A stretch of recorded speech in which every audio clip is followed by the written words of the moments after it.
اسٹیفیٹس کے معزز دوستو السلام علیکم۔ ناظرین گرامی، یہودی تاریخ یہودیوں اور یہودیت کی تاریخ ہے۔ اگرچہ یہودیت بطور مذہب یونانی تاریخی حوالوں کے مطابق سب سے پہلے ہلنسطی دور 31 قبل مسیح سے 323 قبل مسیح میں ظاہر ہوا، اور اسرائیل کا قدیم ترین ذکر کتبہ مرمپتاخ میں 1203 سے 1213 قبل مسیح میں لکھا ملتا ہے۔ مذہبی ادب بنی اسرائیلیوں کی کہانی 1500 سال قبل مسیح پرانی بتلاتا ہے۔ یہودی جلاوطنی برادری اسوری فتح کے ساتھ ہی شروع ہوئی اور بابلی فتح پر شدت اختیار کی۔ ناظرین اکرام، اس ویڈیو میں ہم آپ کو بتائیں گے یہودی مذہب کی تاریخ کے بارے میں، اور آپ کو بتائیں گے کہ یہودی کن عقائد و نظریات کے مالک ہیں اور ان کی اسلام اور عیسائیت سے کیا مشابہت ہے۔ موضوع کے آغاز سے پہلے آپ سے گزارش ہے کہ چینل کو سبسکرائب کر لیں، جبکہ ویڈیو کو آخر تک ضرور دیکھیں۔ ناظرین اکرامی، یہودیت توحیدی اور ابراہیمی ادیان میں سے ایک دین ہے، جس کے تابعین اسلام میں قوم نبی موسیٰ یا بنی اسرائیل کہلاتے ہیں، مگر تاریخی مطالعے میں یہ دونوں نام اس عصر اور اس قوم کے لیے منتخب ہیں جس کا تورات کے جزء خروج میں ذکر ہے۔ اس کے مطابق بنی اسرائیل کو فرعون کی غلامی سے نبی موسیٰ علیہ السلام نے آزاد کیا اور بحیرہ احمر پار کرا کے جزیرہ نما سینا لے آئے۔ جہاں ایک طرف یہودیت میں کئی فقہ شامل ہیں، وہیں دوسری طرف سب اس بات پر متفق ہیں کہ دین کی بنیاد بے شک نبی موسیٰ علیہ السلام نے رکھی، مگر دین کا دار و مدار تورات اور تلمود کے مطالعے پر ہے، نہ کہ کسی ایک شخصیت کی پیروی کرنے پر۔ سن 2006 کے اواخر تک دنیا میں یہودیوں کی تعداد 14 ملین تھی، جو اس وقت اس سے دگنی ہو چکی ہے۔ اس کے علاوہ اسرائیل یہودی اکثریت والا واحد ملک ہے جہاں ان کو حق خود ارادیت پوری طرح حاصل ہے۔ اگر یہودی مذہب کے عقائد کے بارے میں بات کریں تو یہودی عقائد کی بنیاد خدا کی وحدانیت اور بنی اسرائیل کی فضیلت پر ہے۔ یہودیت کی سب سے اہم دینی کتاب تورات ہے، جو نہ صرف یہودیوں کے لیے بلکہ مسیحیت اور اسلام کے لیے بھی آسمانی کتابوں میں شمار کی جاتی ہے۔ تورات تناخ کا پہلا حصہ ہے۔ تناخ کو اکثر انگریزی میں عبرانی بائبل کہا جاتا ہے، کیونکہ تورات کے علاوہ اس میں 2 اور حصے شامل ہیں جن میں یہودی تاریخ و عقائد کے اہم عنصر بیان کیے گئے ہیں۔ تناخ کا دوسرا حصہ نویعیم یعنی انبیاء اور تیسرا کیتویم یعنی کتابیں یا درج کردہ چیزیں۔ اگر بات کریں آسمانی کتاب تورات کے بارے میں تو یہودیوں کی یہ سب سے مقدس کتاب قدیم عبرانی زبان میں ہے۔ اس کے 5 اجزاء ہیں جن کو موسیٰ علیہ السلام کی 5 کتابیں بھی کہا جاتا ہے، چونکہ عقیدے کے مطابق صرف یہ 5 موسیٰ پر نازل ہوئی تھی، اور تناخ کے باقی حصے ان کے عقیدے کے مطابق اسرائیل کا خدا نے اور پیغمبروں یا عام انسانوں کے ذمے لگائے تھے۔ تورات میں کائنات اور انسانی تخلیق کا قصہ درج ہے، جو آدم اور حوا علیہ السلام سے شروع ہوتا ہے، نوح اور سیلاب کا بیان دیتا ہے، اور پھر ابراہیم کی رسالت، بیاہ اور بیٹوں کا قصہ بیان کرتا ہے۔ ان کے عقیدے کے مطابق تورات کی اس کہانی کا مقصد یہ بیان کرنا ہے کہ اسرائیل کے خدا نے ابراہیم علیہ السلام سے ایک وعدہ یا معاہدہ کیا تھا کہ تم میری عبادت کرو اور میرے احکامات کی پیروی کرو، میں تمہاری نسل میں بڑی بڑی قومیں پیدا کروں گا۔ آج یہودیت میں یہ عہد بہت اہمیت رکھتا ہے اور اسی کے بل بوتے پر اس دین کے دیگر اعمال مبنی ہیں۔ مثلا مردوں پر ختنہ کی رسم فرض ہے، جو اسلام میں سنت ابراہیمی کہلاتی ہے، چونکہ وہ اس معاہدے کی علامت سمجھی جاتی ہے۔ جو اس رسم کو پورا نہ کرے وہ ہلاخ یعنی یہودی شرع کے مطابق یہودی نہیں مانا جاتا۔ قوم کی تاریخ کے علاوہ ان 5 کتابوں میں احکامات بھی شامل ہیں، خصوصاً وہ 10 احکامات جن کا مغرب میں چرچا رہتا ہے۔ تورات میں کل 613 احکامات مدرج ہیں جو شرع اور قوانین معاشرے اور اخلاقیات سے تعلق رکھتے ہیں۔ عبرانی زبان میں تورات کے لغوی معنی سبق کے ہیں، چنانچہ تورات میں وہ کچھ شامل ہے جس سے ایک دینی قوم کو سبق ہو اور جس پر تاریخ اور شریعت کی بنیاد کھڑی ہو۔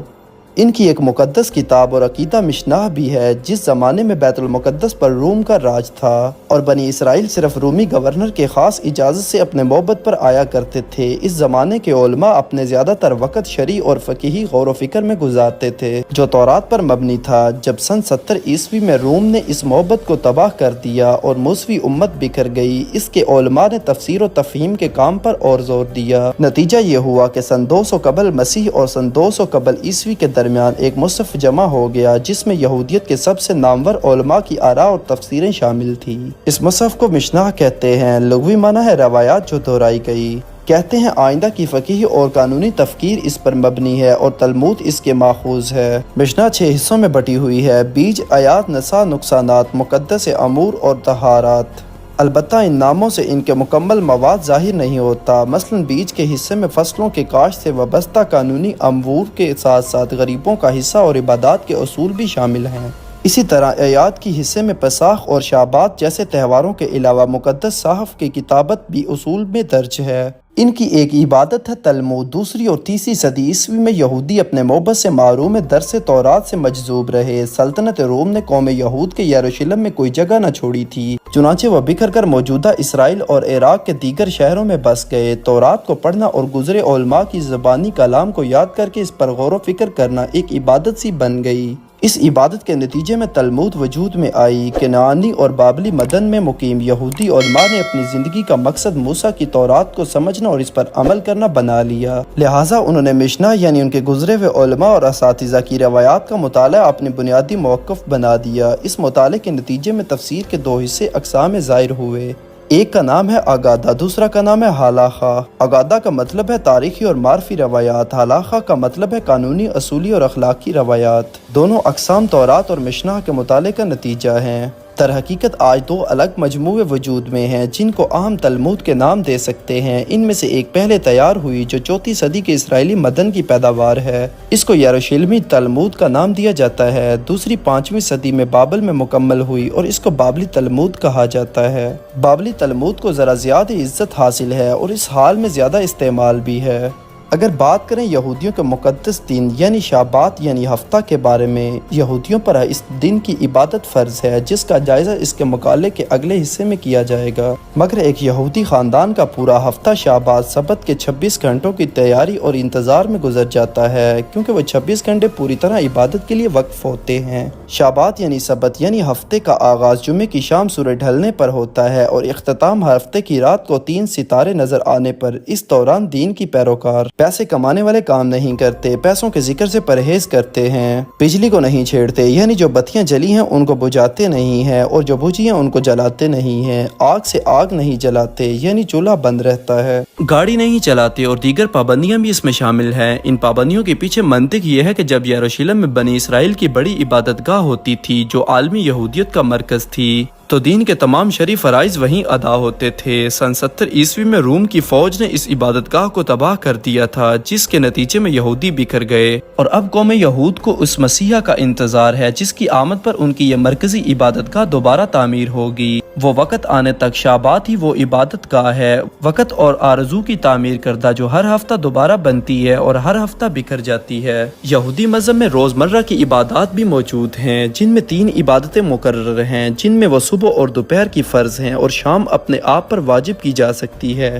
یہودیت میں دیگر احکام اس وقت تک اختیاری ہوتے ہیں جب تک انسان ان کو اپنی روزمرہ کی زندگی کا حصہ بنانے کی نیت نہ کر لے۔ اس نیت کے بعد وہ واجب ہو جاتے ہیں اور ان میں اور فرائض میں کوئی فرق نہیں رہتا۔ تمام عبادات فرداً بھی ادا ہو سکتی ہیں اور باجماعت بھی، تاہم باجماعت ادا کرنے میں فضیلت ہے، خصوصاً اس لیے کہ جماعت جب اکٹھی ہو جائے تو وہ خدا کی دربار میں بطور بنی اسرائیل حاضر ہوتی ہے۔ جماعت کو پورا ہونے کے لیے کم از کم 10 افراد کی ضرورت ہے، ورنہ ایک ساتھ رہ کر بھی عبادت فرداً ہی قبول ہو جاتی ہے۔ یہودیت کے کئی مذاہب میں 10 مردوں کو جماعت مانا جاتا ہے اور کئی میں 10 افراد کو، خواہ وہ مرد ہو یا عورتیں۔ یہودیوں میں صبح کی عبادت کو شاخریت کہتے ہیں۔ یہ سب سے لمبی اور دین کی سب سے اہم عبادت ہوتی ہے۔ اس کے 6 حصے ہیں۔ پہلے حصے میں علماء کی تفسیریں پڑھی جاتی ہیں، دوسرے حصے میں تورات اور زبور کے اجزاء پڑھے جاتے ہیں، تیسرے میں شمع پڑھی جاتی ہے جو اس عبادت کا سب سے اہم حصہ ہے، کیونکہ اس میں پوری قوم بنی اسرائیل کو پکارا جاتا ہے کہ وہ توحید کی شہادت دے۔ اس کے بعد آمیدہ پڑھی جاتی ہے اور پھر مسیحا کی آمد کی دعا کی جاتی ہے جو زبور سے پڑھی جاتی ہے۔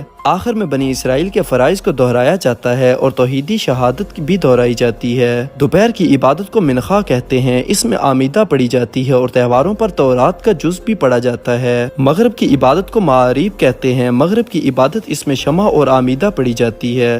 اگر بات کی جائے اسلام اور یہودیت کے درمیان تعلق کے بارے میں، تو اسلام اور یہودیت کے پہلے ان عقائد کے بارے میں جو موسیٰ علیہ السلام لے کر آئے تھے، ان میں بہت زیادہ خصوصی اور قریبی رشتہ ہے۔ دونوں مذاہب ایک ہی جد امجد یعنی حضرت ابراہیم علیہ السلام سے شروع ہوتے ہیں اور اس لیے ابراہیمی مذاہب میں شمار ہوتے ہیں۔ دونوں ہی مذاہب عقیدہ توحید پر ایمان رکھتے ہیں اور قرآن یہودیوں کو اہل کتاب کا خطاب دیتا ہے۔ ایک خطاب جو یہودیوں نے بعد ازاں تورات اور اپنی دیگر کتب سے رشتہ واضح کرنے کے لیے خود بھی اپنا لیا۔ دوسری طرف بہت سے یہودی بھی یہ مانتے ہیں کہ مسلمان 7 قوانین نوح کی پابندی کرتے ہیں اور اس لیے اسرائیل کے خدا کی ہدایت یافتہ بندے ہیں۔ یہودیوں کا مسلمانوں سے 7ویں صدی عیسوی میں جزیرہ نما عرب میں آغاز اسلام سے واسطہ ہے اور اسلام اور یہودیت کی بہت سی بنیادی عقائد اور قوانین مشترک یا ملتے جلتے ہیں۔ مسلم ثقافت اور فلسفے نے مسلم علاقوں میں رہنے والے یہودیوں پر گہرے اثرات چھوڑے ہیں۔ یورپ کے برعکس قرون وسطیٰ کے مسلم ممالک میں یہودیوں کو شاذ و نادر ہی قتل و غارت، جبری تبدیلی یا مذہب یا جبری بددخلی کا سامنا کرنا پڑتا ہے۔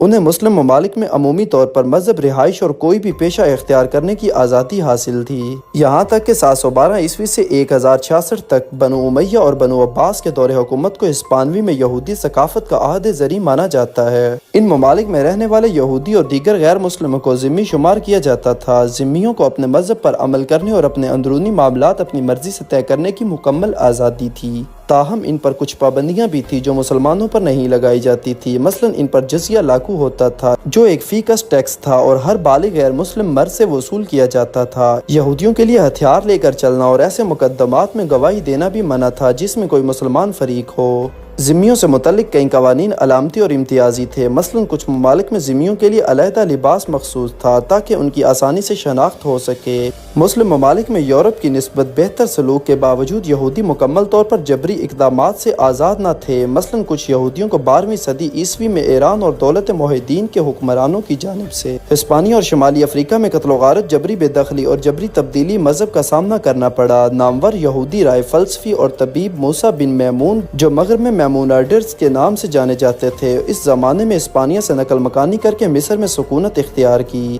بعض اوقات یہودیوں پر رہائشی پابندیاں بھی لگائی گئی۔ مثلا 15ویں صدی کے بعد مراکش میں یہودیوں کو شہروں کے مخصوص محلوں تک محدود کر دیا گیا اور اس طرز عمل میں 19ویں صدی اور اس کے بعد مزید اضافہ ہوا۔ اگر سادہ الفاظ آپ کو بتائیں تو مسلم کمیونٹی اس وقت ایک تھی جس کی وجہ سے یہودیوں کو بہت ہی ذلت اٹھانا پڑی۔ حالانکہ مسلمانوں نے انہیں آزاد چھوڑا ہوا تھا اور ان پر کوئی ظلم و زیادتی نہیں کرتے تھے، لیکن اس قوم نے بہت ذلت اٹھائی اور اس ذلت کی وجہ یہ تھی کہ انہوں نے اپنے نبی اور خدا کے احکامات کو چھوڑ دیا تھا اور اپنا رستہ بدل لیا تھا اور اس کتاب میں تبدیلی کر دی تھی جو اللہ تعالیٰ نے موسیٰ علیہ السلام پر نازل کی تھی۔ آگے بڑھتے ہوئے آپ کو بتائیں کہ یہ ایک بات بھی قابل غور ہے کہ مسلم ممالک میں یہودیوں سے امتیازی سلوک کی زیادہ مثالیں ہسپانیہ اور شمالی افریقہ میں دیکھنے میں آتی ہیں، جو یورپ اور بالخصوص ہسپانیہ کے نصرانی علاقوں کے قریب ہونے کے باعث وہاں نصرانیوں کی جانب سے یہودیوں پر جاری جبر و استبداد کے اثرات قبول کر رہے تھے۔ 20ویں صدی میں اسرائیل کے صہیونی تحریک اور اسرائیل میں مسلمانوں پر ڈھائے جانے والے مظالم کے باعث یہودیوں کے ساتھ مسلمانوں کے رویے میں تبدیلی آئی۔ مسلم ممالک میں رہنے والے زیادہ تر یہودی اب اسرائیل منتقل ہو چکے ہیں۔ موجودہ دور میں مسلمانوں کی اکثر تحاریک جیسے اسرائیل کا خدا اور حماس میں یہودی مخالف جذبات اور رویے واضح طور پر دیکھنے میں آتے ہیں۔ یہ وہ دور ہے جب یہودی اپنے مسیح دجال کو ہر روز پکارتے ہیں اور مسلمانوں پر ظلم ڈھاتے ہیں، جس کی وجہ سب سے بڑی یہ ہے کہ مسلمانوں میں آپس کی محبت اور اپنا اتحاد کھو دیا ہے۔ یہی وجہ ہے کہ آج ہمیں فلسطین، حماس اور غزہ میں ہر روز اسرائیلی جبر و بربریت کی نشان ملتے ہیں، جس کے بدلے میں ہر روز مسلمان شہید ہو رہے ہیں۔ اس کی سب سے بڑی وجہ یہ ہے کہ مسلمانوں نے اپنا رستہ چھوڑ دیا ہے۔ اگر مسلمان بہت جلد اپنے سیدھے رستے پر واپس نہ آئے تو یہ ظلم و بربریت کی داستان ان 3 ملکوں تک محدود نہیں رہے گی۔ اللہ تعالیٰ سے دعا ہے کہ یہاں کہیں بھی مسلمان آباد ہیں۔ اللہ تعالیٰ سب کی حفاظت فرمائے۔ ناظرین گرامی، یہ تھی ہماری آج کی ویڈیو۔ اگر آپ کو ویڈیو اچھی لگی تو اس کو لائک اور شیئر، جبکہ چینل کو سبسکرائب کر دیجیے گا۔ آپ سے جلد ملاقات ہوگی کسی نئی معلوماتی اور تاریخی ویڈیو کے ساتھ۔ اللہ حافظ۔